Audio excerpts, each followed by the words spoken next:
अस्सलाम वालेकुम स्टूडेंट्स, मेरा नाम है तलहा महमूद और आप देख रहे हैं मेरा YouTube channel computer secrets. 12th class की इस सीरीज़ के एक न्यू लेक्चर में आपकी खिदमत में हाजिर हैं। आज जो टॉपिक हम डिस्कस करने जा रहे हैं वो है हमारे पास characteristics of high level programming language. कि हमारे पास जितनी भी हाई लेवल लैंग्वेजेस हैं उनकी जो है वो खसूसियात क्या क्या हैं, उनकी कैरेक्टरिस्टिक्स क्या क्या हैं।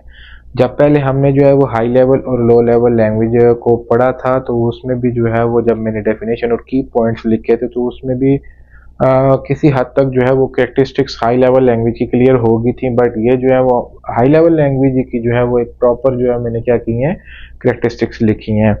ये कुछ इंपॉर्टेंट कैरेक्टरिस्टिक्स हैं। वैसे तो अगर कैरेक्टरिस्टिक्स की बात की जाए तो बहुत सारी कैरेक्टरिस्टिक्स हैं हाई लेवल लैंग्वेजेस की, ठीक है जी, क्योंकि आजकल बहुत सारी मॉडर्न किस्म की जो है वो हाई लेवल लैंग्वेजेस आ चुकी हैं, ठीक है जी। तो ये कुछ जो है वो इंपॉर्टेंट कैरेक्टरिस्टिक्स हैं। पहले जो है वो मैंने पॉइंट्स की फॉर्म में लिख दिया, देन उनको जो है वो फिर मैंने शॉर्ट सब डिस्कस भी कर दिया है ताकि स्टूडेंट्स को जो है वो आसानी रहे, ठीक है जी। अच्छा, तो सबसे पहली जो करेक्टरिस्टिक्स है वो ये है इजी टू लर्न। कि जो हमारे पास ये जो हाई लेवल लैंग्वेज है ये इजी टू लर्न है, क्योंकि डेफिनेशन के अंदर भी हमने पढ़ा था कि इनका जो सिंटैक्स होता है या जो इसकी स्टेटमेंट्स या इंस्ट्रक्शंस होती हैं ये लैंग्वेजेस बिल्कुल जो है वो इंग्लिश की तरह लिखी जाती हैं। जिस तरह मैंने आपको बताया था कि प्रिंट हो गया, सी इन सी आउट, स्कैन हो गया, और अगर लूप्स की बात करें तो उसमें फॉर हो गया, ठीक है जी, वाइल हो गया। मतलब ये इंग्लिश वर्ड्स इसमें यूज हो रहे हैं, इस वजह से ये क्या है इजी टू लर्न है। उसके बाद है इजी एरर डिटेक्शन। जो आपके पास हाई लेवल लैंग्वेजेस हैं इनके अंदर जो है वो एरर्स को फाइंड आउट करना, डिटेक्ट करना जो है वो बहुत इजी है, क्योंकि जितनी भी हाई लेवल लैंग्वेजेस हैं वो आपको ये फैसिलिटी प्रोवाइड करती हैं कि आप उस प्रोग्राम को क्या कर सकते हैं, डिबग कर सकते हैं, मतलब एरर को फाइंड आउट कर सकते हैं और उसको क्या कर सकते हैं, रिमूव कर सकते हैं। इवन कि जिस लाइन में एरर आता है वो आपको उस एग्जैक्ट लोकेशन पे भी लेके जाते हैं, ठीक हो गया जी। उसके बाद है हमारे पास स्टैंडर्डाइज्ड सिंटैक्स। कि अब यहाँ पे सिंटैक्स की बात हुई है कि जितनी भी हाई लेवल लैंग्वेजेस हैं सिंटैक्स से मुराद होती है set of rules. Her programming languages को लिखने के क्या होते हैं, रूल्स होते हैं, जिनको हम क्या बोलते हैं, सिंटैक्स। अब जितनी भी हाई लेवल लैंग्वेजेस हैं उनका जो सिंटैक्स है उसको स्टैंडर्डाइज्ड कर दिया गया है, ठीक है जी। स्टैंडर्डाइज से मुराद ये होती है कि उनको जो है वो उनका एक मेथड डिफाइन कर दिया गया है उस सिंटैक्स का, उसी के मुताबिक जो है वो हम प्रोग्राम लिखेंगे। और अगर एक स्टैंडर्ड सेट कर दिया जाए तो उसके मुताबिक प्रोग्राम लिखना क्या होता है, वो आसान होता है, ठीक है जी। उसके बाद क्या होता है, deep hardware knowledge not required, ठीक है जी।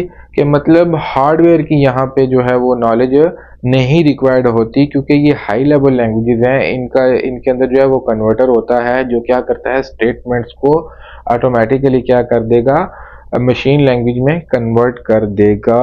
इसमें जो है वो ह्यूमन और कंप्यूटर की इतनी ज़्यादा इंटरेक्शन जो है वो ज़रूरी नहीं होती। इसमें जो है वो हमने क्या करना है, स्टेटमेंट्स लिखनी है, देन इसके अंदर जो है वो कंपाइलर होगा, वो कंपाइल करके देन क्या करेगा, हमारे सोर्स कोड को ऑब्जेक्ट कोड में कन्वर्ट कर देगा। इस वजह से हमें जो है वो हार्डवेयर की इतनी ज़्यादा नॉलेज की ज़रूरत नहीं है, ठीक है जी।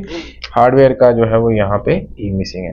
उसके बाद है जी मशीन इंडिपेंडेंस। ये जो है बात मैं आपको पहले भी बता चुका था कि जो हमारे पास लो लेवल लैंग्वेज होती हैं वो मशीन डिपेंडेंट होती हैं, क्योंकि उसकी जो इंस्ट्रक्शन जिस सिस्टम पे लिखी जाती हैं वो उसी सिस्टम पे वर्क करती हैं। बट जो हमारे पास हाई लेवल लैंग्वेज है उसकी जो फिफ्थ कैरेक्टरिस्टिक है कि मशीन इंडिपेंडेंस के, जो हमारे पास हाई लेवल लैंग्वेज का प्रोग्राम होता है वो मशीन पे डिपेंड नहीं करता। फॉर एग्जांपल अगर आपने जावा का प्रोग्राम लिखा है, पाइथन का प्रोग्राम लिखा है, वो अगर आपने जो है वो कोई लैपटॉप यूज़ किया है i5 जनरेशन का और उसके अंदर जो है वो बायोस का वर्जन कुछ और है, उसके अंदर ऑपरेटिंग सिस्टम कुछ और है, बट आपने जो है वो प्लेटफॉर्म यूज़ किया है जावा या पाइथन, आपने उसका कोड लिखा है, अब आप किसी दूसरे सिस्टम पे उसको रन करें, किसी दूसरे ऑपरेटिंग सिस्टम पे रन करें, उसका बायोस का वर्जन हो रहा है, वो उस पर ईजीली क्या करेगा, वर्क करेगा, ठीक है जी। अगर आप अपने सॉफ्टवेयर की ही एग्जांपल ले लें, उन सॉफ्टवेयर की कोई ना कोई लैंग्वेज से ही वो बने होंगे, ठीक है, उनके बैकएंड पे कोई ना कोई प्रोग्राम लिखेंगे होंगे, वो हाई लेवल लैंग्वेज में बने होंगे। अब आप देख सकते हैं कि आप उसको अपने मोबाइल वगैरह पे भी क्या कर रहे हैं, रन कर रहे हैं, ठीक है जी। उसके बाद आ गया है मोर प्रोग्रामर्स। ये बात भी मैंने आपको हाई लेवल और लो लेवल जब हम पढ़े थे तो उसमें बताई थी कि लो लेवल लैंग्वेज के लिए डीप नॉलेज रिक्वायर्ड होता है, इस वजह से उसके प्रोग्रामर कम हैं, और हाई लेवल लैंग्वेज के लिए जो है वो डीप नॉलेज रिक्वायर्ड नहीं होता, इस वजह से इसके प्रोग्रामर्स की जो तादाद है वो क्या है, वो ज़्यादा है। उसके बाद है जी शॉर्टर प्रोग्राम। इससे मुराद ये होती है कि जो हाई लेवल लैंग्वेज का प्रोग्राम होता है वो शॉर्ट होता है as compare to low level language. अगर लो लेवल लैंग्वेज में आपने किसी चीज़ को प्रिंट करवाना है तो आपने वहाँ पे फॉर एग्जांपल 010101 कुछ इस तरह से 6 और 7 स्टेटमेंट लिख दी।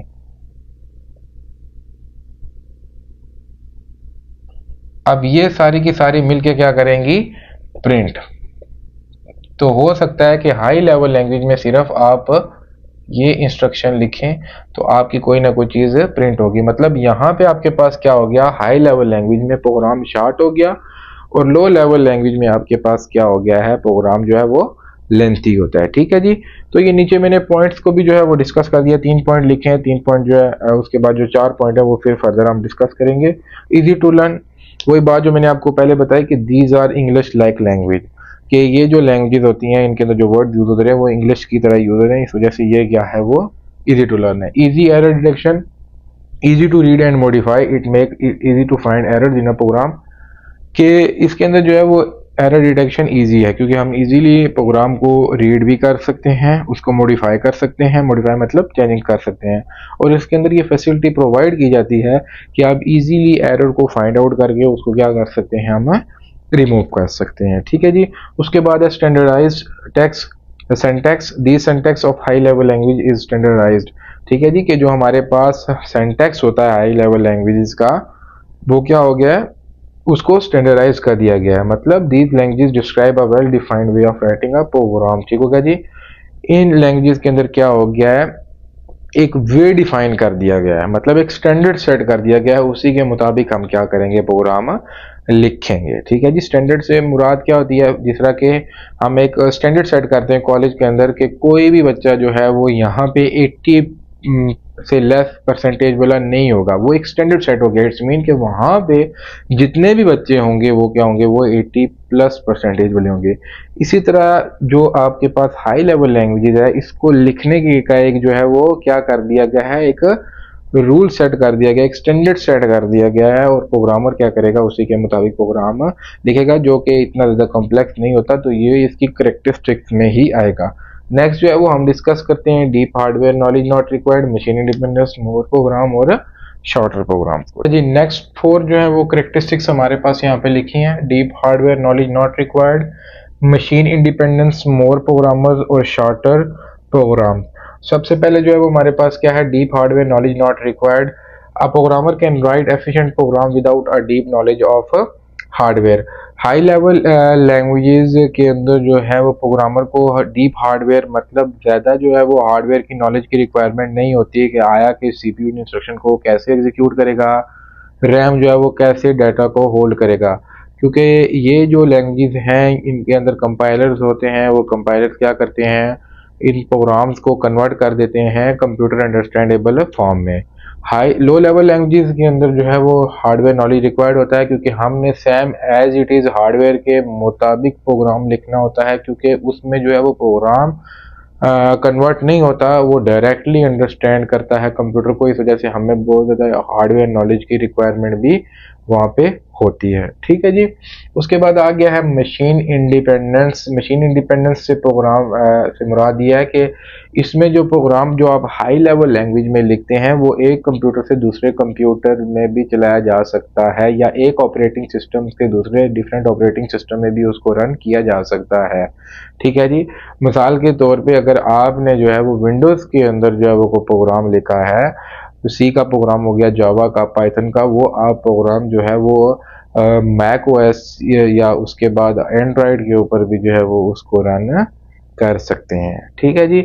उसके बाद है मोर प्रोग्रामर। जो हाई लेवल लैंग्वेजेस होती हैं वो क्या होती हैं, वो इजी होती हैं लर्न करना। ठीक है जी। तो इस वजह से इसके जो हैं वो ज़्यादा प्रोग्रामर्स क्या हैं, अवेलेबल हैं। ठीक है जी। उसके बाद है shorter programs. One instruction of high level language is equivalent to man instruction of low level language. पहले भी एग्जांपल आपको बता चुका हूँ कि आपके पास जो हाई लेवल लैंग्वेज की इंस्ट्रक्शन होती है, हो सकता है कि वो बहुत सारी लो लेवल लैंग्वेज की इंस्ट्रक्शन है उसके बराबर हो। ठीक है जी। मिसाल के तौर पे अगर आपने लो लेवल लैंग्वेज में जो है वो प्रिंट को करवाने के लिए 4 से 5 लाइनें लिखी हैं, ठीक है जी, पर अगर उसी के एक अपोजिट देखें तो हाई लेवल लैंग्वेज में हमें एक ही स्टेटमेंट लिखनी पड़ेगी जिसको हम क्या कहते हैं, प्रिंट। तो हमारा जो स्टेटमेंट है वो क्या हो जाएगी, वो प्रिंट हो जाएगी। ठीक है जी। तो इसका जो प्रोग्राम होता है वो शॉर्ट होता है as compare to low level languages. ठीक है जी।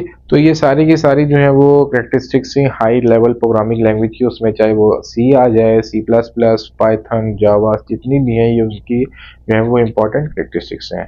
होप सो कि आपको जो है वो ये लेक्चर समझ आ गया होगा। नेक्स्ट लेक्चर में फिर आपकी खिदमत में हाजिर होंगे। वीडियो पसंद आई हो तो चैनल को सब्सक्राइब करें और बेल आइकन के बटन को प्रेस करें ताकि नए आने वाले लेक्चर की वीडियो की नोटिफिकेशन भी आपको मिल सके। तब तक के लिए मुझे इजाज़त दीजिए। अल्लाह हाफिज़।